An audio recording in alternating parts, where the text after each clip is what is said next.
오늘은 예수님의 구원하심이라는 제목으로 이번 주 계속해서 묵상하는 최초의 설교에 대해서 또 생각해보고 오늘 하나님의 나에게 주시는 말씀을 듣기 원합니다. 존 스토트 목사님의 글입니다. 예수님의 구원하심. 너희가 회개하여 각각 예수 그리스도의 이름으로 세례를 받고 죄사함을 받으라. 그리하면 성령의 선물로 받으리니. 사도행전 2장 38절. 베드로의 청중은 마음의 찔림을 받아 이제 무엇을 해야 하는지 걱정스럽게 묻습니다. 우리가 어이할꼬 하고 묻습니다. 베드로는 그들에게 회개해야 한다고, 즉 예수님에 대한 생각을 완전히 바꾸어야 한다고 대답했습니다. 그리고 그분의 이름으로 세례를 받아야 한다고, 즉 그 세례의 수모를 받아들이고, 당시 유대인들은 이방인 개종자들에게만 해당했다고 여겼던 세례입니다. 자기들은 세례가 받을 필요가 없는 이미 하나님의 사람이라고 생각했기 때문에 세례받는 것은 수모였다는 것이죠. 즉 세례의 수모를 받아들이고 이전에 거부했던 바로 그 사람의 이름으로, 예수 그리스도의 이름으로 받는 세례를 받아들여야 한다고 대답했습니다. 이 세례가 그들의 회개와 믿음에 대한 명백하고 공식적인 상징이 될 것입니다. 그래서 베드로는 이후에 이들을 신자라고 불렀습니다. 그렇게 하고 나면 그들은 하나님의 두 가지 선물을 받게 됩니다. 즉 죄사함, 심지어 하나님의 그리스도를 거부했던 죄까지도 사함받는 그 죄사함과 성령의 선물입니다. 성령은 그들을 새롭게 하시고 그들 안에 거하셔서 그들을 변화시키실 것입니다.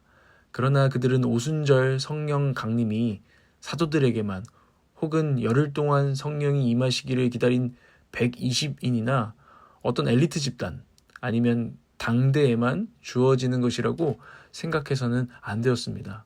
하나님은 선물을 주실 때 어떤 제한도 두지 않으셨습니다. 반대로 성령의 약속 혹은 선물 혹은 세례, 이것들은 당시 베드로의 설교를 듣고 있던 이들과 그들의 뒤를 이은 다음 세대, 또 먼데 있는 사람들, 사실상 주님께서 부르시는 모든 이들에게 주어졌습니다. 이어서 베드로는 마지막으로 호소합니다. 너희가 이 패역한 세대에서 구원을 받으라. 사도행전 2장 40절. 베드로는 사적이고 개인적인 회심만을 요청한 것이 아니라 다른 신자들과 연대하여 메시아 공동체의 일원이 되라고도 요청했습니다. 이제 베드로의 호소에 대한 놀라운 반응이 기록되고 있습니다.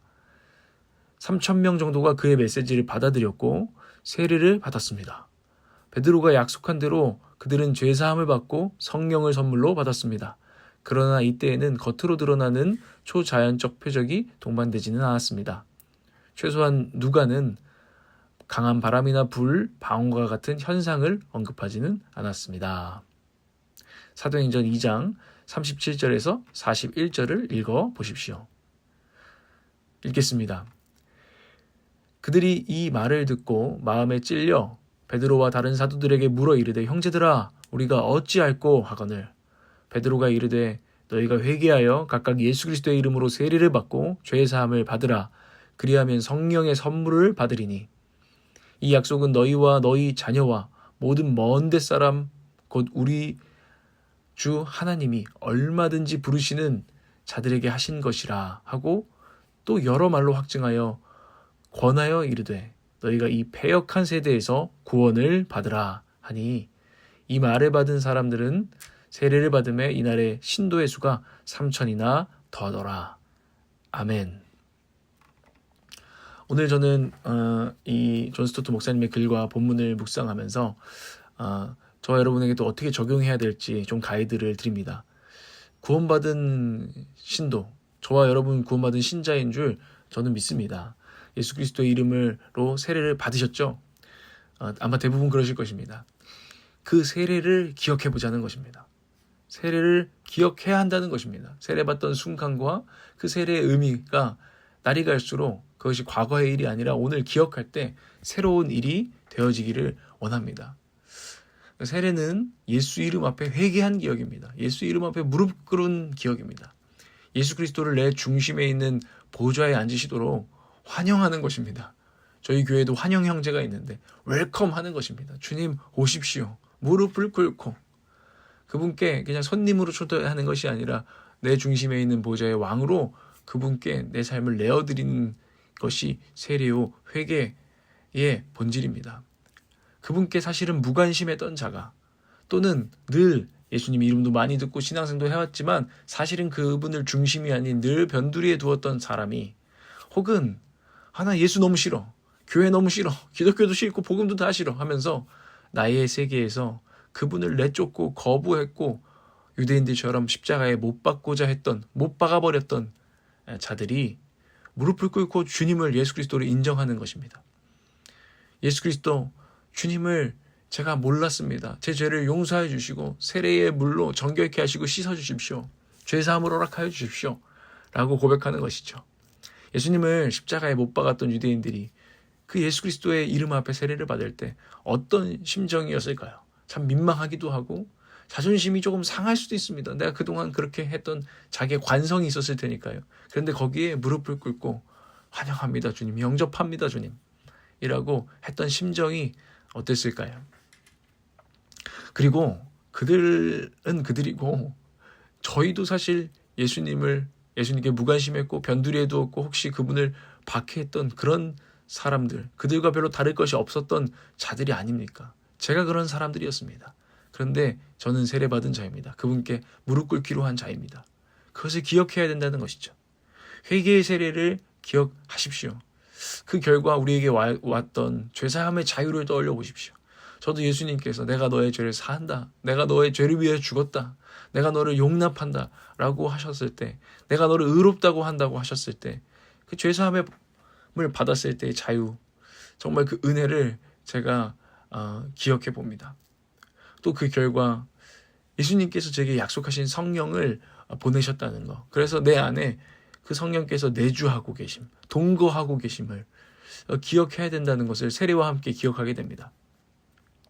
그리고 그 세례를 받고 성령이 우리 안에 거하실 때 저도 그랬고 아마 여러분도 그랬을 것입니다. 분명히 그랬을 것입니다. 정말로 성령님이 우리 가운데 거하셨다면 자유로움도 있었지만 불편함이 생겨야 합니다. 마땅히 그래야 합니다. 왜냐하면 그동안 자기 자신 나라는 사단이 다스리던 왕국에서 예수 그리스도 그분이 주님으로 우리의 보좌에 앉으셨기 때문에 영적 전쟁이 시작되었기 때문입니다. 날이 갈수록 그분의 나라가, 그분의 통치가 확장되는 영적 전쟁이 있기 때문에 우리 안에서는 당연히 전쟁이 일어나고 불편함이 일어나고 우리의 삶 가운데 그런 불편함들이 있을 수밖에 없다는 것입니다. 왜요? 우리가 세례를 받았기 때문이라는 것입니다.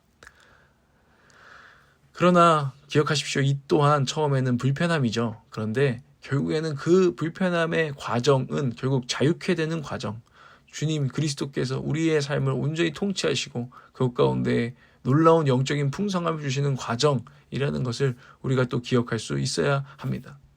세례를 받고 우리가 신도가 되어서 나가는 영적 전쟁을 하고 있는 그 과정을요, 이미 구약 성경에서도 큰 그림으로 보여주는데 그것은 세례의 홍해를 건너서 가나안 땅으로 거기서 또 영적 전쟁, 광야를 지나가는 그 여정을 거치잖아요. 그것과 같다는 것입니다. 세례는 그런 의미죠. 당신은 홍해를 건넜습니다. 저와 당신은 홍해를 건넌 것입니다. 기억하십시오. 기억해 내십시오. 당신이 어떤 여정을 지나고 있는지 생각해 보십시오. 우리의 불편함과 영적 전쟁은 이상한 것이 아니라 마땅한 것입니다. 세례, 곧 처음 우리의 대장 되신 예수 그리스도와 새로운 삶을 향하여 홍해를 건너 정복의 여정을 출발했다는 사실을, 세례를 기억하는 오늘이 되기를 원합니다. 한 가지 더 기억해야 될 것이 있습니다. 오늘 베드로의 설교에 이 패역한 세대에서 구원을 받으라. 베드로 사도의 설교처럼 우리가 회개하여서 세례를 받았을 때 거룩한 세대로 부르심을 받았다는 것입니다. 이 말은 결코 혼자 예수님의 신부로 부름받은 것이 아닙니다. 예수님의 교회로 부름받은 것이 아닙니다. 교회, 예수님의 신부라고 불리는 교회는 공동체입니다. 당신은 공동체로 부름받았다는 거예요.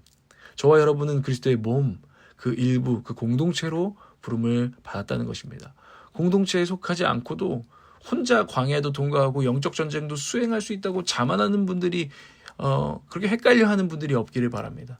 세례 받을 때 우리는 그분의 영적 공동체에 속하게 되었다, 입단했다라는 것을 잊지 말아야 됩니다. 단순히 지금 있는 그냥 여러분의 온락처치나 여러분 그동안 거쳐왔던 개교회에서 절대 나가면 안 된다, 이동하면 안 된다, 이런 얘기가 아니죠. 전 세계에 펼쳐져 있는 주님의 우주적인 교회 공동체를 말하는 것입니다. 그런데 그 공동체가 필요 없다고 생각하는 사람들이 있다는 거예요. 교회를 어떤 신중한 과정과 기도의 과정을 통해서 하나님이 또 주신 상황을 통해서 옮길 수 있죠.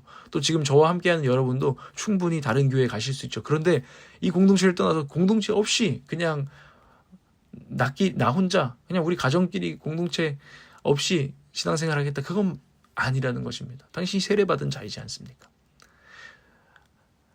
여러분, 주님의 크신 공동체를 늘 기억하시고 거기서 떠나면 안 된다는 믿음을 가지시길 바랍니다. 그리고 동시에 오늘 저와 여러분을 속하게 하신 주님의 몸된 교회, 또 이 온락처치에서 여러분 최선을 다해서 함께하는 것이 세례를 기억하는 신도의 삶이라는 것을 기억하는 오늘이 되기를 원합니다. 묵상 질문이 있는데요. 예수의 이름으로 세례받은 자라는 정체성이 여러분 가운데 선명하게 오늘도 살아있습니까? 또한 오늘 세례받은 그리스도인으로서 어떻게 살아가시겠습니까? 기도하고 마무리할 텐데 뒤에 있는 기도의 반주에 따라서 여러분들 잠시라도 여러분 개인 기도의 시간을 가지시기를 바랍니다. 제가 기도하겠습니다. 주님, 저희를 세례 받게 하시고 하나님 주님의 나라로 회개하게 하신 것 감사합니다. 주님, 그 세례를 기억하는 그 세례의 감격과 또 오늘 나에게 주시는 그 세례를 통한 하나님의 귀한 정체성을 하나님 다시 한번 마음에 새기게 하여 주시고 또 그렇게 살아가게 하여 주시옵소서. 예수 그리스도의 이름으로 기도합니다.